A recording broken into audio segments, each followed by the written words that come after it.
तर नमस्कार मित्रांनो, आजच्या व्हिडिओमध्ये आपण बघणार आहोत NCD प्रोग्राम म्हणजेच नॉन कम्युनिकेबल डिसीजसाठी त्यांचा प्रिव्हेन्शनसाठी जो काही प्रोग्राम राबवला जातो त्याची कोणती इम्पॉर्टंट MCQ आपल्याला परीक्षेमध्ये विचारले जाऊ शकतात. कारण हा देखील एक इम्पॉर्टंट प्रोग्राम आहे. जसं की मी तुम्हाला नेहमीच सांगत असतो, तुम्हाला पाठांतर झालं असेल की सर नेहमीच सांगतात की CHOचं मेन वर्क असतं NCD पोर्टल, बरोबर. NCDचं कामकाज बघणं हे CHOचं मेन काम असतं. त्यामुळे NCDवर प्रश्न नक्कीच विचारले जाऊ शकतात.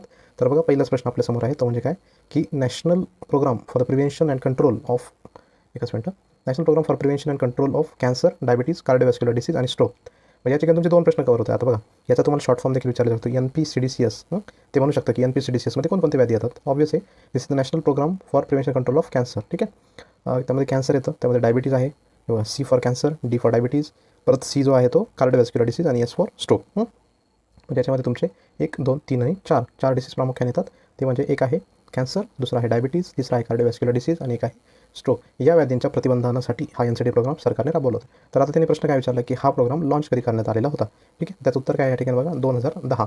तर हे लक्षात ठेवायचं, तुम्हाला प्रश्न विचारला जाऊ शकतो की 2010 साली NPCDCS हा it was launch by the government of India to control the major NCDs. ठीक आहे, अजून एक प्रश्न मी तुम्हाला सांगितला तो म्हणजे NPCDCSचा फुल फॉर्म काय किंवा या प्रोग्रामच्या अंडर कोणकोणते डिसीज कव्हर होतात. ठीक आहे, 2010 तुम्हाला लक्षात ठेवायचं आहे.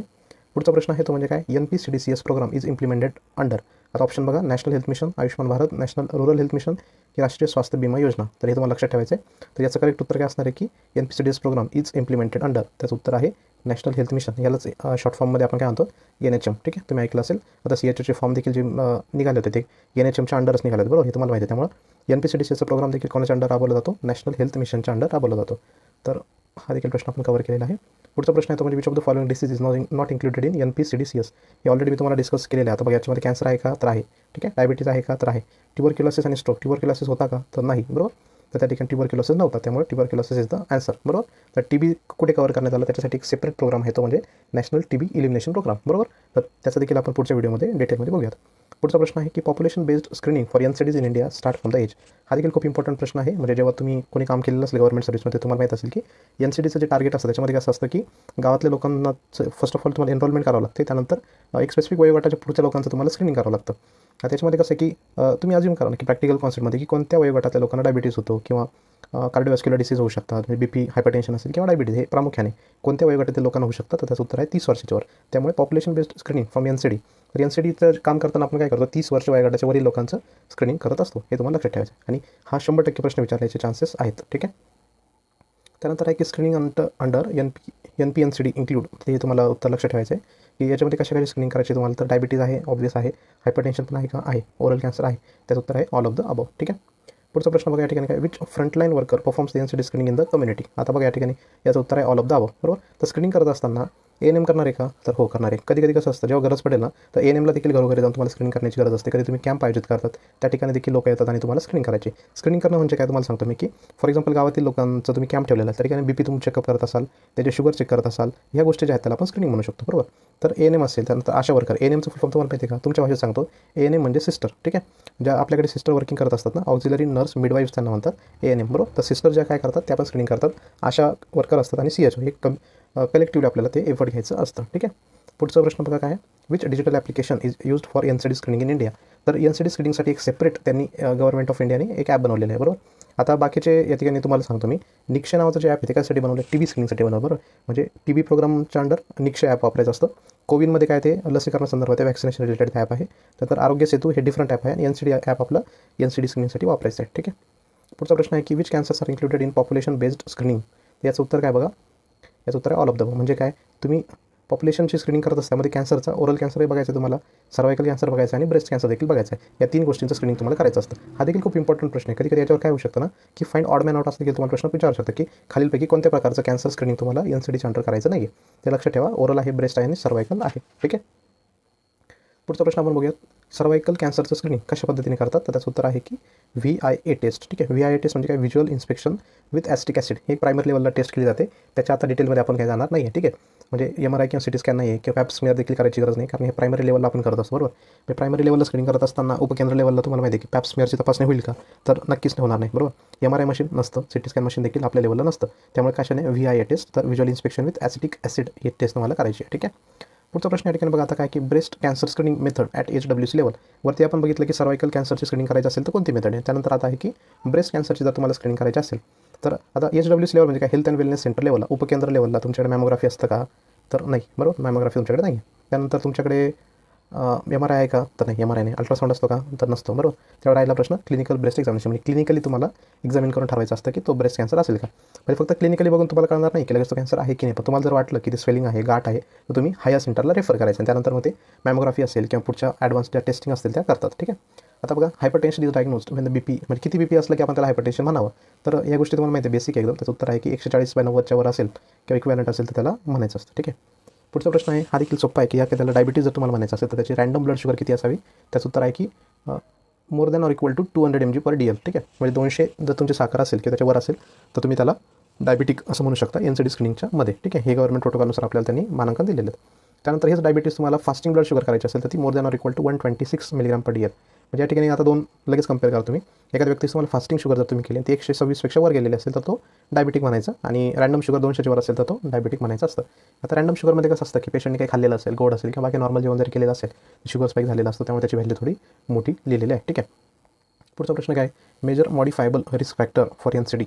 म्हणजे NCD तुम्हाला टाळायचं असेल तर तुम्ही काय काय मॉडिफाय करायला पाहिजे किंवा करू शकता. त्याचं उत्तर आहे ऑब्व्हियसली की स्मोकिंग जर तुम्ही कंट्रोल केली तर काही गोष्टी कंट्रोलमध्ये येणार आहे, बरोबर. कॅन्सर असेल किंवा काय लंग कॅन्सर असेल किंवा स्मोकिंग केल्याने तुमचा ओरल कॅन्सर देखील होऊ शकतो, बरोबर.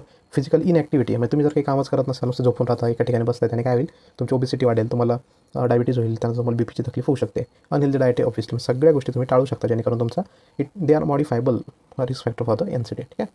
पुढचा प्रश्न की नॉन मॉडिफायबल रिस्क फॅक्टर, म्हणजे त्या काही गोष्टी होत्या की तुम्ही टाळू शकत होते NCDसाठी, बरोबर. आता अशा काही गोष्टी की ज्या तुम्ही टाळू शकत नाही, म्हणजेच काय नॉन मॉडिफायबल, की त्याच्यामध्ये तुम्हाला काहीच करता नाही. आता एज अशी जी गोष्ट आहे ना की आपण म्हणतो ना की आता एखाद्याचं वय झालं 35, ठीक आहे, त्याला जरी वाटलं की आता माझं वय कमी करावं, अशा काही गोळ्या भेटतात का मार्केटमध्ये की नाही वय कमी करणार तर नाही, बरोबर. त्यामुळे it is a non modifiable risk factor, हे तुम्हाला लक्ष ठेवायचं. ठीक आहे. त्यानंतर पुढचं बघा आता काय, NCD screening is primary done at. आता NCD स्क्रीनिंग आपण कुठं करत असतो, त्याचं उत्तर आहे हेल्थ अँड वेलनेस सेंटर. ठीक आहे. हेल्थ अँड वेलनेस सेंटरला आपण याची स्क्रीनिंग करत असतो, कारण हा प्रोग्राम प्रामुख्याने आपण उपकेंद्र लेवलला राबवतो, PHC लेवल किंवा उपकेंद्र लेवल. त्यामुळे medical college, private clinic, district hospital त्या लेवलला देखील हायर लेवलवर असतो, पण प्रामुख्याने तो आपल्या हेल्थ अँड वेलनेस सेंटरला राबवतो. ठीक आहे. पुढचा प्रश्न काय, mid level health provider at HWC is. त्याचं उत्तर आहे CHO. ठीक आहे. मिड लेवल हा हेल्थ वर्कर आहे HWC. HWCचं फुल फॉर्म लक्षात ठेवा, हेल्थ अँड वेलनेस सेंटर आपण त्याला म्हणतो. तर CHO हा मिड लेवल हेल्थ वर्कर आहे. म्हणजे फॉर एक्झाम्पल आता मिड लेवल याला काय म्हटलं की त्याच्यावरती मेडिकल ऑफिसर असतो, बरोबर, आणि त्याच्याखाली CHO म्हणजे मेडिकल ऑफिसर जे काही कमांड देतो किंवा त्याचं देखील इन्स्पेक्शन असतं, आणि CHO ॲक्च्युअली तिथे उपकेंद्र लेवल याचं काम बघत असतं, त्यामुळे त्याला मिड लेवल हेल्थ प्रोव्हायडर असं म्हटलं. ठीक आहे. पुढचा प्रश्न आहे की आबा ID इज रिलेटेड टू. ठीक आहे. तर यामध्ये दुसरा एक प्रश्न मी तुम्हाला सांगतो, आबा जो आहे ना, तर आबाचा फुल फॉर्म तुम्हाला लक्ष ठेवायचा आहे. मी तुम्हाला आता सांगतो, जरी लक्षात राहत नसेल तर गुगल करा किंवा कुठेतरी लिहून ठेवा. आबा म्हणजे काय, तर आयुष्यमान भारत हेल्थ अकाउंट, बरोबर. तर हे एक आबा कार्ड नावाची कॉन्सेप्ट होती, त्याच्यामध्ये अजूनही आहे. त्याच्यामध्ये आपण काय करतो की जो कोणी पेशंट आपल्या सरकारी दवाखान्यामध्ये येतो, ठीक आहे, आता प्रायव्हेटला देखील ही सुविधा आलेली आहे, कोणताही पेशंट आपल्याकडे येतो तर त्याला काय करायचं, स्वतःचं अकाउंट आबा IDवर त्याला क्रिएट करायचं, जेणेकरून कुठलाही पेशंट तुम्ही भारताच्या कोणत्याही कानाकोपऱ्यात गेला तरी जर त्याचा तो आबा नंबर आपण टाकला तर त्याची पूर्ण क्लिनिकल हिस्ट्री कम्प्युटर सॉफ्टवेअरमध्ये ओपन झालेली आपल्याला दिसते. त्याच्यामुळे त्याला आयुष्यमान भारत हेल्थ अकाउंट असं नाव दिलेलं आहे, जेणेकरून प्रत्येक पेशंटचा डेटा हा डिजिटली आपल्याला अवेलेबल असेल. ठीक आहे. तर त्याचं आता हा प्रश्नावर परत आपण येऊ की आबा ID इज रिलेटेड टू. त्याचं उत्तर आहे डिजिटल हेल्थ रेकॉर्ड. म्हणजे जी मी तुम्हाला कॉन्सेप्ट एक्सप्लेन केली तीच या ठिकाणी, बरोबर. TB प्रोग्रामसाठी आबा IDची गरज नाही आहे, मॅटर्नल हेल्थसाठी नाही आहे, इन्शुरन्स स्कीमसाठी नाही. त्याचं उत्तर आहे डिजिटल हेल्थ रेकॉर्ड. ठीक आहे. पुढचा प्रश्न आहे most common cancer among woman in India. म्हणजे भारतामध्ये स्त्रियांमध्ये कोणता कॅन्सर एकदम कॉमन आहे, तर त्याचं उत्तर आहे ब्रेस्ट कॅन्सर. तर तुम्हाला सर्वायकल कॅन्सर वाटू शकतं, बट त्याहीपेक्षा मोर कॉमन कोणता आहे, तर ब्रेस्ट कॅन्सर आहे. ठीक आहे. पुढचा प्रश्न, most common cancer among main India. माणसांमध्ये कोणता कॅन्सर होतो, त्याचं उत्तर आहे ओरल कॅन्सर प्रामुख्याने होतो, बिकॉज तंबाखूचं प्रमाण, टोबॅकोचं प्रमाण जास्त माणसांमध्ये इंडियामध्ये आहे. पुढचा प्रश्न आहे major risk factor for oral cancer. तेच मी तुम्हाला सांगितलं, ओरल कॅन्सर होण्याचा रिस्क फॅक्टर कोणता आहे, ऑब्वियस त्याचं उत्तर आहे टोबॅको च्युइंग. तुम्ही तंबाखू खात असेल तर त्यांनी चान्सेस वाढतात. Tobacco control program in India, तर त्याचं नाव काय होतं बघूयात, NTCP, बरोबर. NTCP म्हणजेच काय, तर national tobacco control program. RNTCP काय होता, तो TB रिलेटेड होता, बरोबर. त्यानंतर NVB national vector borne disease control program होता. IDSP integrated disease surveillance program, तो देखील वेगळे. म्हणजे प्रत्येक प्रोग्रामचा या ठिकाणी मी तुम्हाला फुल फॉर्म देखील सांगून दिला आहे. एखाद्याला माहीत नसेल तर परत रिवाइज करूयात. NTCP म्हणजे काय होता, नॅशनल टोबॅको कंट्रोल प्रोग्राम होता. RNTCP म्हणजे काय होता, revise national tuberculosis control program, बरोबर. त्यानंतर तुम्हाला काय लक्षात ठेवा, NV म्हणजे national vector borne disease control program. IDSP मध्ये काय होतं, इंटिग्रेटेड डिसीज सर्वेलन्स प्रोग्राम. ठीक आहे. District level NCD clinic is established at the level of district hospital. आता PHC हे डिस्ट्रिक्ट लेवल असते का, तर नाही. एक मिनटं, आपण एक ऑप्शन लिमिट करू. PHC डिस्ट्रिक्ट लेवल आहे का, नाही. CHC नाही. सब सेंटर नाही. राहिला काय option, district hospital. District level district hospital असणार आहे ना, एकदम कॉमन कॉन्सेप्ट आहे. ठीक आहे. CHC लेवलला NCD क्लिनिक कसं कुठे असतं, त्याचं उत्तर आहे कम्युनिटी NCD क्लिनिक. बरोबर, जसं डिस्ट्रिक्ट लेवलला डिस्ट्रिक्ट होतं तसं CHC लेवलला काय होतं आपलं, तर कम्युनिटी NCD क्लिनिक आहे, लक्षात ठेवायचं. Who maintains NCD record at HWC, हे देखील इम्पॉर्टंट आहे, हे बघायचं आपल्याला. हेल्थ अँड वेलनेस सेंटरला रेकॉर्ड कोण मेंटेन करणार आहे, तर ते आहे CHO, बिकॉज तिथला रिस्पॉन्सिबल अधिकारी कोण असतो, तर त्याचं उत्तर आहे CHO. बरोबर, म्हणजे HWC सेंटरला तुमच्या उपकेंद्र लेवलला NCD रेकॉर्ड मेंटेन करण्याचं काम करत असतो CHO, बिकॉज तो किंवा ती तिथली रिस्पॉन्सिबल ऑथॉरिटी असतात. ठीक आहे. रिकमेंडेड फिजिकल ॲक्टिव्हिटी किती आहे, तर 30 मिनिट्स डेली. ठीक आहे. म्हणजे NCD तुम्हाला प्रिव्हेंट करायचं असेल तर किती मिनिटं तुम्हाला फिजिकल ॲक्टिव्हिटी करायची आहे, त्याचं उत्तर आहे 30 मिनिट्स. ठीक आहे. आता आयडियल BMIची रेंज किती असावी, याच्यामध्ये मतमतांतर आढळतात, बट एक सध्या तुम्हाला राऊंड फिगर लक्षात ठेवायचं असेल ना, तर त्याचं उत्तर आहे की 18.5 ते 24.9. ठीक आहे. 18.5 ते 24.9 ही तुमची BMIची रेंज असते. तर BMI कसं कॅल्क्युलेट करायचा, BMI म्हणजे काय, हे सगळं तुम्ही गुगल करू शकता किंवा पुढच्या व्हिडिओमध्ये आपण त्याला डिटेलमध्ये चर्चा करू. ठीक आहे. त्यानंतर आहे ओबेसिटीचा risk factor. Obesity is risk factor for, म्हणजे जर तुमच्यामध्ये स्थूलपणा असेल तुम्ही कोणकोणत्या आजारांना आमंत्रण देताय, त्याचं उत्तर आहे ऑल ऑफ द. म्हणजे काय, तुम्ही डायबिटीजला आमंत्रण देताय, तुम्ही हायपरटेन्शनला देताय, तुम्ही हार्ट डिसीज, सगळ्याच गोष्टींना तुम्ही आमंत्रण देताय if you are a obese person. ठीक आहे. पुढचा प्रश्न आहे की NCD program is integrated with, त्याचं उत्तर आहे ऑल ऑफ द अबोव. तर NCD प्रोग्रामचं इंटिग्रेशन कशासोबत केली आपल्याला बघायचं, त्याचं उत्तर आहे Ayushman Bharat, health and wellness center, national health mission, all of the above. ठीक आहे. NHMच्या अंडरचा प्रोग्राम आहे, HWC लेवलला इम्प्लिमेंट आपण करतो आणि आयुष्मान भारतशी त्याचं निगडीत देखील आहेत, बिकॉज आयुष्मान भारतच्या ज्या काही योजना आहेत या आजारांच्या ट्रीटमेंटसाठी देखील ॲप्लिकेबल आहेत. ठीक आहे. पुढचा प्रश्न की WHO global NCD target year कोणतं आहे, त्याचं उत्तर आहे 2025. बरोबर, तर 2025मध्ये NCDवर बऱ्यापैकी आपला फोकस करण्यात आला आणि या आजारांवर नियंत्रण मिळवण्याचा आपण बऱ्यापैकी प्रयत्न केलेला आहे.